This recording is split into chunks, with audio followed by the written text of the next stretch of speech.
I woke up that Saturday to the sound of metal clanging. When I stepped onto my porch, there she was, Karen, standing at the bottom of my driveway, planting bright orange cones across my boathouse ramp like she owned the place. A fresh HOA property. No access sign flapped in the breeze, and she was grinning as if she'd just claimed victory in some invisible war. By noon, my ramp was still blocked. By 3 p.m., it was the busiest spot on the lake, just not for her reasons. A line of state police boats idled at my dock, officers unloading gear while Karen stood frozen on the shore, jaw hanging like a dropped gate. She thought she'd locked me out of my own property. Instead, she opened the door to something she couldn't control, and it all happened before dinner.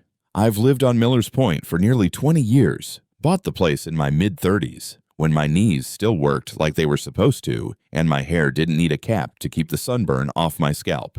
It's not a mansion, just a sturdy cedar-sided home with a tin roof and a wide back porch that looks straight out over the lake. The kind of place that doesn't impress a real estate agent, but makes a man feel like he's arrived. I spent most of my working life elbow deep in boat engines, first at a marina down the highway, later running my own small shop. Fixing things was in my bones. I liked grease under my fingernails and the satisfaction of hearing an old Evinrude purr after hours of tinkering. By the time I sold the business, I'd saved enough to live comfortably, keep the lights on, and spend my mornings fishing instead of fighting traffic. Life here used to be easy. The lake would steam in the early morning, the kind of mist that made you think the world was still waking up. I'd brew a pot of coffee, step out to the boathouse, and watch the sun cut gold streaks through the fog. Maybe take the boat out if the mood struck. Maybe just sit on the dock with a line in the water and the radio low. The ramp was my pride. Poured concrete, sloping gently into the water, just wide enough for my skiff or the occasional neighbor's bass boat. I'd put it in myself, years before the HOA ever set foot in this cove. It meant freedom launching when I wanted, coming home when I pleased. That freedom's exactly what the HOA couldn't stand. Now, I didn't always have an HOA breathing down my neck. When I first moved here, Miller's Point was just a loose collection of homes and cabins, each with its quirks. The old McKinney place had a roofline that sagged like a lazy cat. The Martins painted their shutters bright turquoise every other summer, and nobody said a word. But a few years back, a wave of newcomers rolled in, folks from the city who thought lake life meant curated landscaping and matching mailboxes. They banded together, formed an HOA, and before long, we had rules about everything from fence height to what kind of wreath you could hang in December. Karen showed up around that time, early 60s, but she dressed like she was still running for prom queen bold prints, big jewelry, and a hairstyle that could survive a hurricane. She moved into the largest house on the North Shore and, within months, had muscled her way into the presidency of the HOA. Her reputation grew faster than a thunderstorm over open water, loud in meetings, sharp with her words, and convinced she was the final authority on anything that touched the lake. We kept things polite at first, a nod at the mailbox, the occasional nice day when passing on the road, but it was a cold politeness, the kind you give a neighbor you don't trust enough to invite over for a beer. Then came her first attempt to rope me into her plans, asking, no, insisting that I host the annual HOA summer mixer at my boathouse. I laughed and told her it wasn't my kind of crowd. She didn't laugh back. From that moment on, I could feel the temperature drop in every interaction. The HOA's rules were always written to sound reasonable, but Karen enforced them like commandments. If your lawn was a half-inch too long, you got a letter. Paint chipping on your railing letter. Wind knocked over your trash bin before pickup. Somehow, still a letter. Most folks just grumbled and paid whatever fine she tacked on, not wanting the hassle. I've never been much for rolling over. My life revolved around the lake, not HOA politics. Evenings on the porch with Hank Williams on the radio. Early Sunday mornings with a thermos of coffee and the slow putter of my boat's engine as I slipped into the coves. Friends dropping by to borrow a wrench or share a cooler of beer. That's the way it was supposed to be. But Karen had a way of infecting even the quiet days. You'd be halfway through a peaceful afternoon and hear the crunch of her SUV tires on your gravel. See her marching up the drive with a clipboard under her arm. She'd point at something, anything, and declare it non-compliant. She liked that word. Still, I figured I could handle her. I'd seen worse in my years, customers who tried to stiff me on a repair, marina managers who thought they could outsmart the tides. Karen was just another nuisance in a long line of them. Or so I thought. The truth is, I underestimated how far she'd go. Looking back, I can see the signs. The way she'd linger by the edge of my property, phone in hand, pretending to take pictures of the lake but angling it toward my ramp. The way she'd bring up safety concerns about private ramps in board meetings, her eyes flicking to me like a spotlight. The casual mentions to other neighbors. Well, some people don't follow the rules, and it makes things unsafe for the rest of us. I brushed it off. I figured, let her talk. Words don't pour concrete, and they sure as hell don't move boats. But Karen wasn't after words. She was after control. And the boathouse ramp, my ramp, was the key to it. That ramp was more than just a slab of concrete. It was where my grandkids learned to skip rocks, where I'd tied off the first boat I ever bought with cash, where I'd sat on hot July nights, feet dangling in the water, listening to the frogs and the hum of the cicadas. It was mine in a way no piece of paper could explain, and it was exactly where she decided to plant her flag. I didn't know it then, but the quiet life I'd built here was about to get a whole lot louder. Let us know where you're watching from today, and if you're new here, don't forget to like this video and subscribe to join our growing community. It was a Thursday morning when the first real shot was fired. The lake was calm, glassy, reflecting a sky so blue it could have been painted. I had just finished my second cup of coffee and was headed down to the boathouse to do a little maintenance, tighten a few cleats, oil the hinges on the dock gate. I could hear the faint slap of water against the pilings and the rustle of the tall grass on the shore. It was my kind of morning, but as I rounded the bend of the driveway, I stopped dead. Bright orange cones stood like sentries across the width of my ramp. Heavy plastic chain ran between them, looped through a shiny padlock on a metal post that hadn't been there the day before, and right at the center, zip-tied to the chain, was a laminated sign that read, "Closed until further notice. HOA Safety Review in progress." My first reaction wasn't anger, it was confusion. I actually looked around for a moment, half expecting this to be some sort of mistake, maybe a county project, a water quality inspection, but there was no county truck, no clipboard-toting worker in sight. Just silence, the cones, and that smug little sign.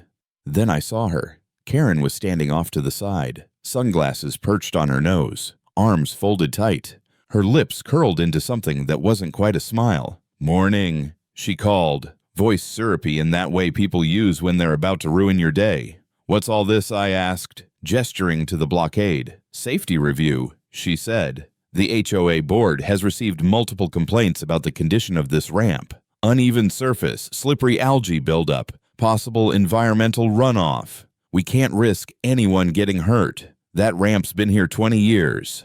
I said, "It's solid as the day I poured it." She gave a small shrug, like facts were just a matter of opinion. "We'll see. Until then, no launching from here. HOA regulations." I felt my jaw tighten. HOA doesn't own this ramp. "Karen, I do." She tilted her head, as if I'd just said something quaint. "The HOA governs all shoreline access within Miller's Point. That includes private structures that impact the shared environment. You agreed to that when you bought here." "Karen," I said slowly, "there was no HOA when I bought here, and you know it." Her smile widened just a fraction. "Then perhaps you should review the updated covenants. They were mailed out last year. In the meantime," she tapped the chain with one manicured finger, "access is closed." She turned and walked back toward her SUV, the crunch of gravel under her heels carrying a kind of finality I didn't appreciate. I stood there for a while after she left, staring at the cones. My ramp looked naked without a boat in the water, like someone had stolen part of my life and left the outline behind. By lunchtime, I'd called the HOA office, if you can call it that. It's really just a desk in the back of the community center, manned part-time by a woman named Trish, who speaks like she's reading off a script. "I'm sorry, sir," she said, "but the board has authorized a temporary closure pending a safety assessment. It's for your own protection." I didn't request protection, I said, and I didn't authorize you to touch my property. Sir, the board has the authority to— No, they don't. I cut in. Not here. Not on this ramp. She hesitated. If you have concerns, you can bring them up at the next board meeting. When's that? 3 weeks from Tuesday. I laughed into the phone. 3 weeks. And in the meantime, I'm just supposed to twiddle my thumbs while my own ramp is chained up. I'm sorry, sir. That's the process. I hung up before she could repeat herself. By mid-afternoon, word had gotten around the lake. My friend Bill, from 2 docks over, wandered by, hands stuffed into the pockets of his fishing vest. Karen got you too. Huh, he said. I frowned. What do you mean, too? She's been on a tear lately. Shut down the Johnsons' fire pit last month. Claimed it was a hazard to the community. Told the Lewis family they had to repaint their deck because the color wasn't harmonious. She's been gunning for that ramp of yours for a while. Guess she finally pulled the trigger. I shook my head. All because I wouldn't host her stupid mixer. Bill smirked. You think she needs a reason? Karen's reason is Karen. The sun was starting to dip low when I saw her SUV again, creeping past my driveway like a shark's fin slicing through water. She didn't stop this time, just slowed enough to look. I swear I could feel her eyes scanning for a reaction. She wanted me to be rattled, I'll admit. For the rest of that evening, I sat on my porch, beer in hand, staring at the cones glowing orange in the fading light. My boat sat idle, lines coiled, motor silent. The lake was still, but my mind wasn't. There's a saying in the service, control your anger, or it will control you. I'd lived by that for most of my life, but as the stars came out, I could feel the first spark of something dangerous catching in my gut. She thought she'd made the opening move. She thought she had me cornered with her rules and her laminated signs. What she didn't know, what she couldn't know, was that I'd spent my whole life learning how to work around broken systems and stubborn people. You can chain a ramp, but you can't chain the man who built it. And I was already thinking about my next step. I didn't have to wait long for Karen to up the ante. By the very next week, it was clear she had no intention of letting the safety review fade quietly into the background. If anything, it was her opening act. It started small. That Monday, I got an official-looking envelope in the mail, HOA letterhead, stamped urgent. Inside was a notice of violation, stating that my lawn exceeded the approved height limit. I had mowed it 2 days earlier. You could have rolled a marble across it. I crumpled the letter, tossed it on the kitchen counter, and figured it was just Karen flexing her pen. But by Wednesday, I had 2 more envelopes. One accused me of unauthorized exterior modifications because I'd replaced a dock light bulb with a brighter LED. The other claimed my garbage cans had been visible from the street for more than 12 hours after pickup, a capital offense. Apparently, it was almost funny in its pettiness. Almost. By Friday, the humor had worn thin. I came home from town to find Karen in my driveway, phone in hand, snapping photos of the side of my house. She didn't even pretend to be discreet. What do you think you're doing? I asked, stepping out of my truck. Documenting, she said flatly. For the board. For what? Her eyes swept the length of my house. I see peeling paint on your window trim, a possible gutter obstruction, and she gestured toward the ramp, continued non-compliance with the closure order. It's not your closure order, I said, walking toward her. And you're trespassing. She took a deliberate step back, holding her phone like a shield. I'm well within my rights to inspect for violations. Read your covenants. I took another step forward.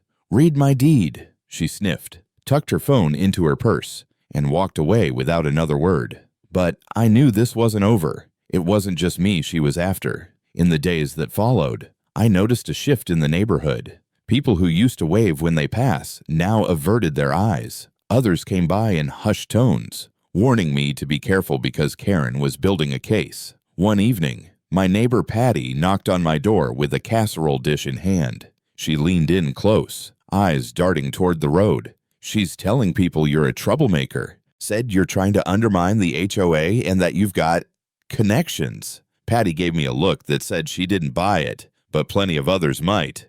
She's running a smear campaign, I said. Patty nodded. And she's good at it. The weekend brought the next escalation. I was hosting my usual Saturday BBQ, just a few friends, some burgers, a cooler of beer. We'd barely gotten the grill going when a sheriff's cruiser rolled down the drive. "Got a noise complaint," the deputy said, flipping open his notepad. I laughed. "It's 4:30 in the afternoon, just doing my job," he said, glancing toward the lake. "Look, I can see this isn't loud. Just maybe keep it down. You know how it is." I knew exactly how it was. I could see her across the street, peeking from behind her curtain. I kept the BBQ going, but the easy atmosphere was gone. Everyone spoke a little softer. People started leaving earlier than usual. That was her real aim, not to stop the party, but to make it less fun.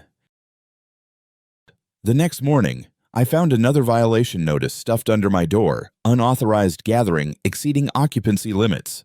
No signature, but it didn't need one. Karen was pushing, testing, seeing how much irritation I'd swallow before snapping. I tried to keep my cool. For a while, I succeeded. I mowed the lawn twice in a week just to avoid another bogus letter. I kept the garbage cans in the shed until the moment the truck came by. I replaced the LED bulb with the old yellow one just to close that front. But I wasn't playing defense because I was beaten. I was playing defense because I knew the longer I let her think she was winning, the more careless she'd get. And careless she did get. One afternoon, I saw her parked at the far end of the cove, talking to two men in khakis who looked like they'd been plucked straight from a real estate brochure. They kept pointing toward my ramp, jotting notes on clipboards. I wandered down the shoreline, keeping my distance, just far enough to catch bits of conversation carried by the breeze. Could be converted. Shared launch for community, one of the men was saying. Karen nodded eagerly. Exclusive access for HOA members. Increase property values. That's when it hit me. She wasn't just blocking my ramp to be petty. She was trying to absorb it, fold it into the HOA's control, maybe even use it as a selling point for the newer homes they were pushing up the road. It wasn't about algae or safety or harmonious aesthetics. It was about taking something that was mine and turning it into something she could claim credit for. That night, I sat on my porch long after the sun went down, listening to the quiet lap of water against the dock pilings. The cones still stood, glowing faintly in the moonlight, but instead of making me angry, they made me smile, because now I understood the game. And once you understand the game, you can start planning how to win it. Karen wanted my ramp. She was going to regret ever stepping foot on it. The breakthrough didn't come from some dramatic confrontation. It came from a cardboard box in my attic. After a week of dealing with Karen's games, I decided it was time to stop reacting and start digging. My property files had been sitting in that attic since I bought the place, collecting dust alongside old fishing tackle and a box of Marine Corps keepsakes. I dragged it down, flipped it open, and started sifting through 2 decades worth of yellowing papers. At first, it was the usual closing documents, tax receipts, inspection reports. But then I found a manila folder marked Dock and Ramp Permits. Inside were the original county approvals, stamped and signed in 2003, authorizing construction of the Boathouse ramp. The language was crystal clear: private use permitted without restriction, structure exempt from subsequent shoreline regulatory changes. I sat back in my chair and grinned. That one sentence meant the HOA couldn't touch it, not legally, not without running headlong into county property law. But there was more. Tucked behind the permit was a photocopy of an old state statute I'd forgotten about. Back when I was building the ramp, I'd asked the county clerk about any special considerations for law enforcement or emergency services. She'd given me this statute something about emergency operational access to private marine structures with owner consent. Basically, it said if I gave permission, state agencies like the Marine Division of the State Police could use my ramp whenever they needed. And while the HOA could hassle me all they wanted, they couldn't interfere with state operations without crossing a legal line so bright it might as well be painted neon. That was the seed of an idea. But before I could plant it, I wanted to be absolutely sure about the HOA's actual jurisdiction. I spent the next 2 evenings buried in a stack of HOA bylaws and covenants that Karen had mailed out last year. They were as dry as a saltine, But buried in the legalese was something important. HOA authority over private structures only applied if they were constructed after the adoption of the HOA charter. My ramp predated the HOA by a good 7 years, which meant all her safety review nonsense was nothing more than smoke and mirrors. I almost laughed out loud reading it. Karen had been stomping around like a queen declaring borders, and the whole time she'd been building her castle on sand. Still, I knew that just waving a permit in her face wouldn't cut it. People like Karen don't retreat when you prove them wrong. They just double down, change the rules, or find a new angle of attack. If I wanted this to stick, I needed something that didn't just win the fight, but ended the war. That's when I remembered an incident from a few summers back. The state police had run a boating safety sweep on the lake, setting up inspection points to check registration, safety gear, and sobriety.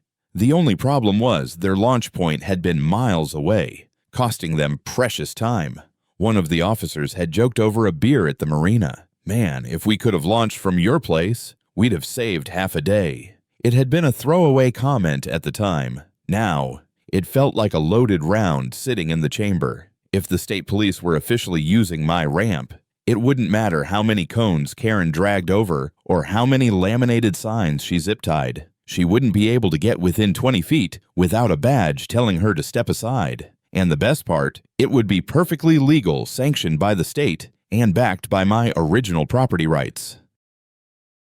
I decided to test the waters before making any calls. The next afternoon, I wandered into the local bait and tackle shop, where I knew Sergeant Harper from the Marine Division often stopped in. Sure enough, he was at the counter, chatting with the owner about an upcoming patrol. Still launching from McCulloch's Landing, I asked casually. He groaned. "Yeah, and burning 2 hours just to get to the North Shore. It's a mess." I let a slow smile spread across my face. What if I told you I had a private ramp on the North Shore? Concrete, deep water access, plenty of space for staging, all yours for the day if you want it. His eyebrows shot up.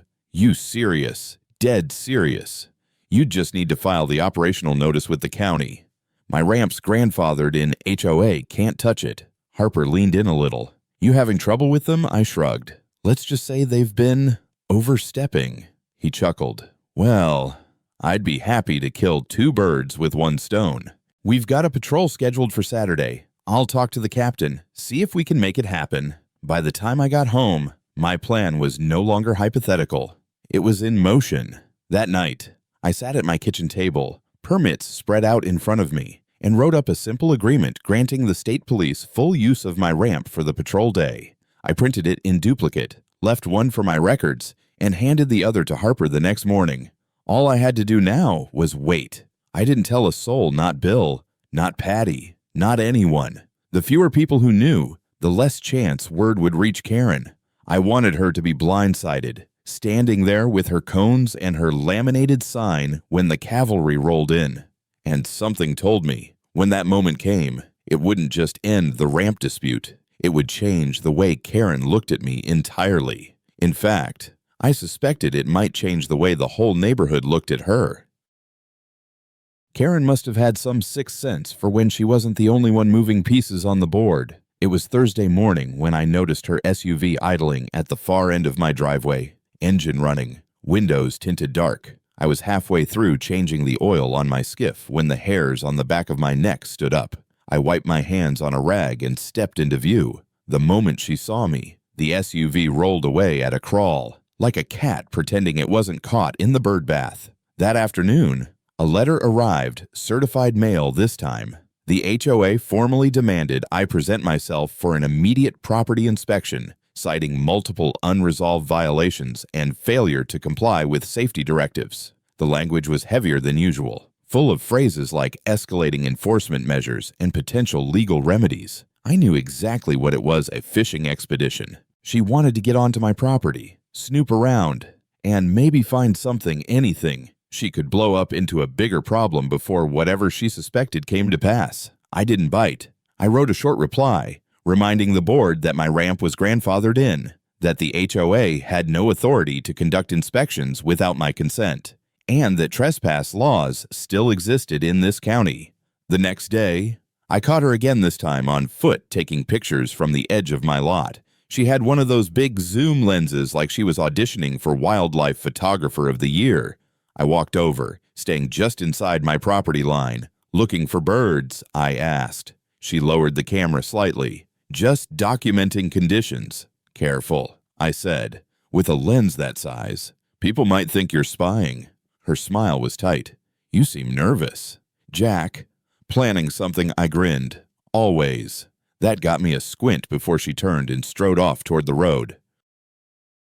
By Saturday morning, she had turned the dial to 11. I woke to the sound of voices outside, two men in khaki slacks, clipboards in hand, standing at the foot of my driveway with Karen between them. They introduced themselves as compliance consultants hired by the HOA to evaluate community assets for safety and uniformity. I told them the only asset they could evaluate was the speed at which they could walk off my property. They left, but not before Karen made a big show of snapping more photos. The pressure wasn't just on me anymore. Patty told me Karen had been knocking on doors, warning neighbors that I was a liability to the community. Bill said she'd cornered him at the bait shop, suggesting that my inflexibility was going to drive down property values. She was trying to isolate me, to make the showdown whatever she thought it would be look like the neighborhood against me, not just Karen against me. But here's the thing. The more she pushed, the more she revealed.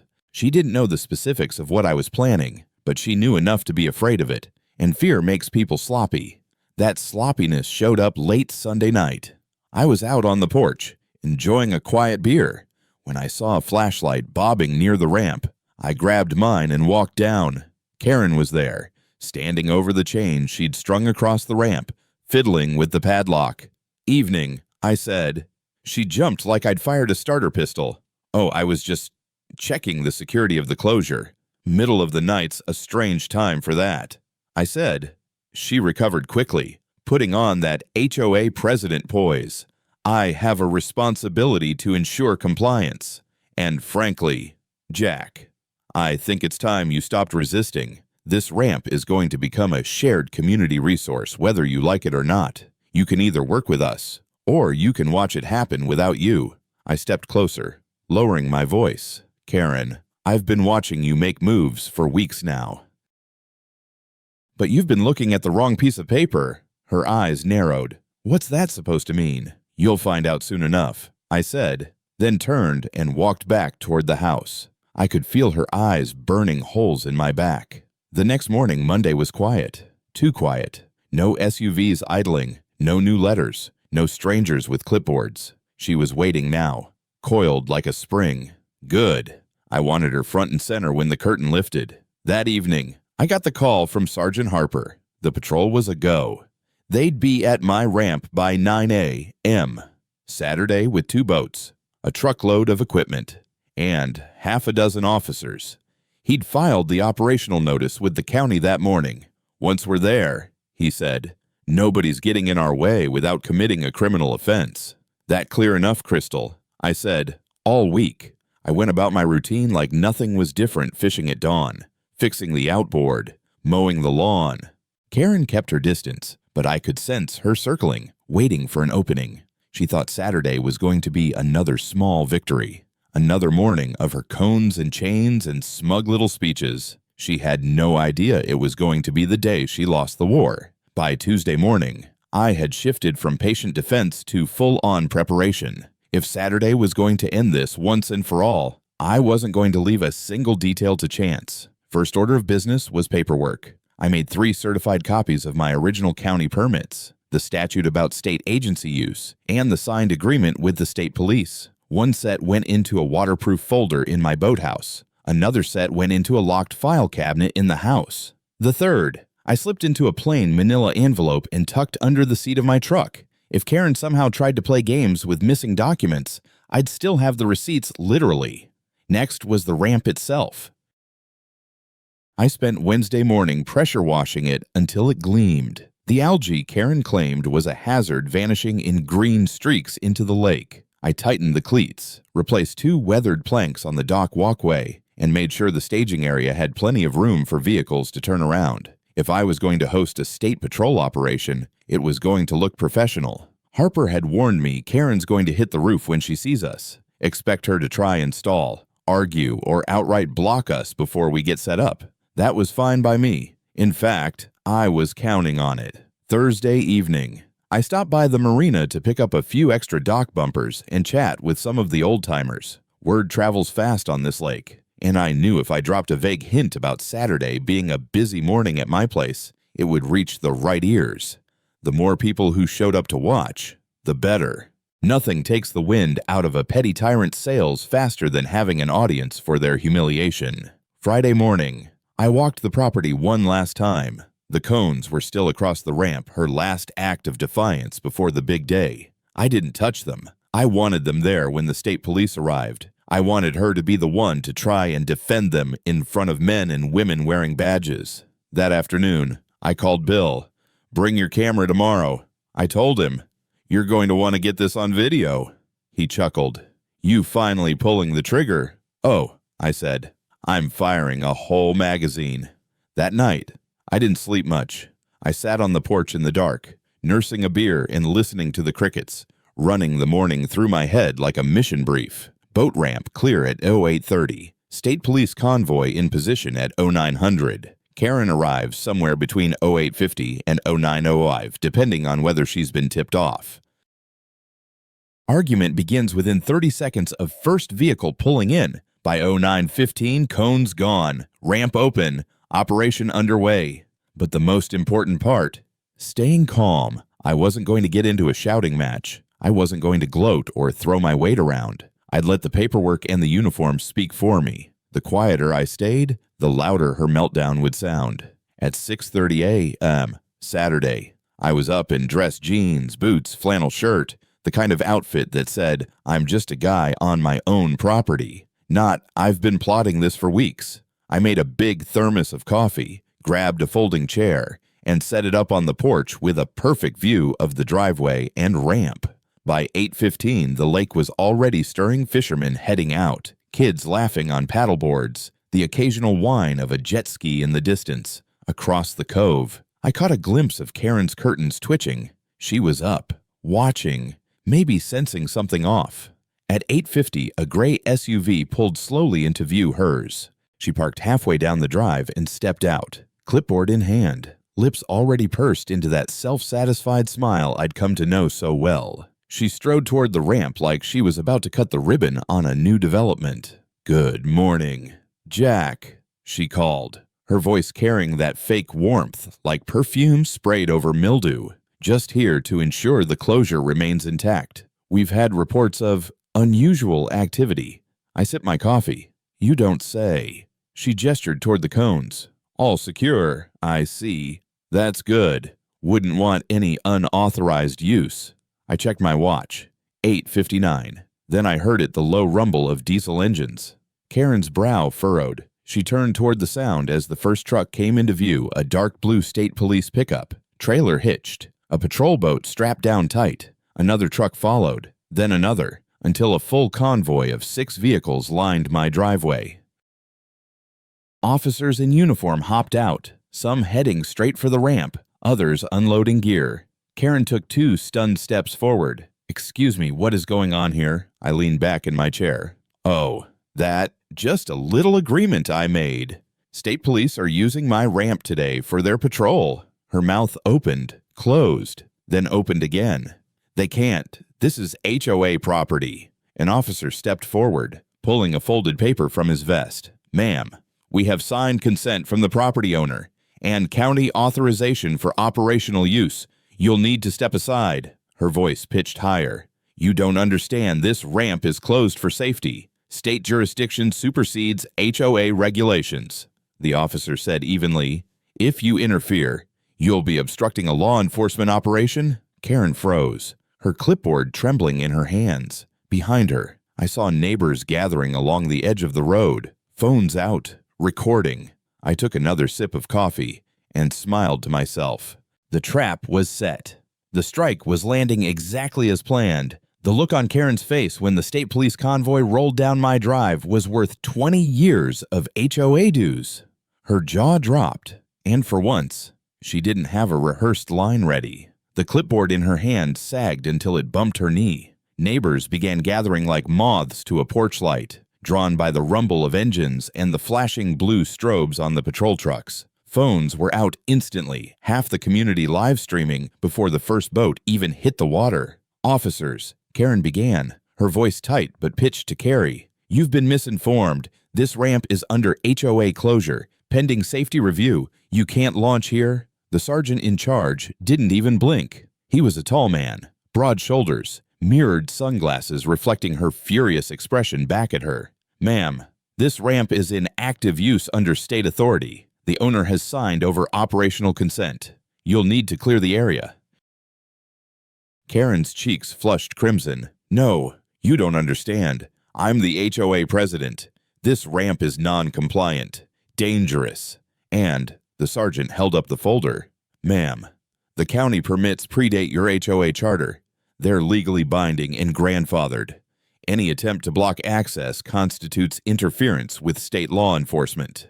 The neighbors murmured. I could hear Bill chuckling quietly behind his phone camera. Karen's voice climbed an octave. "You can't just override HOA rules. We are a governing body, not over state jurisdiction." "You're not," the sergeant said. He nodded toward two officers. "Clear the cones." The officers walked down, unclipped the plastic chain, and stacked the orange cones neatly off to the side. The sign Karen had zip-tied fluttered once before being dropped into a bin bag. Just like that, weeks of her petty tyranny were dismantled in under 60 seconds. Karen lunged forward, pointing a trembling finger at me. This is your doing.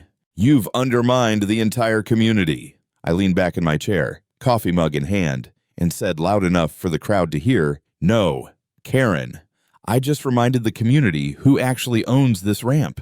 The laughter that rippled through the neighbors was low but sharp, like dry tinder catching flame. Desperate now, she turned back to the officers. "This is harassment. This man has been a problem for years. He violates rules. He disrespects authority. He's a threat to neighborhood harmony." The sergeant calmly slipped his sunglasses down his nose, looked her dead in the eye, and said, "Ma'am, the only threat I see right now is you interfering with a police operation. If you don't move back immediately, I'll have to cite you. And, trust me, you don't want that on your record." Her mouth opened, closed, then opened again, but no words came. She stepped back, muttering something about lawyers and appeals. Meanwhile, the officers were efficient.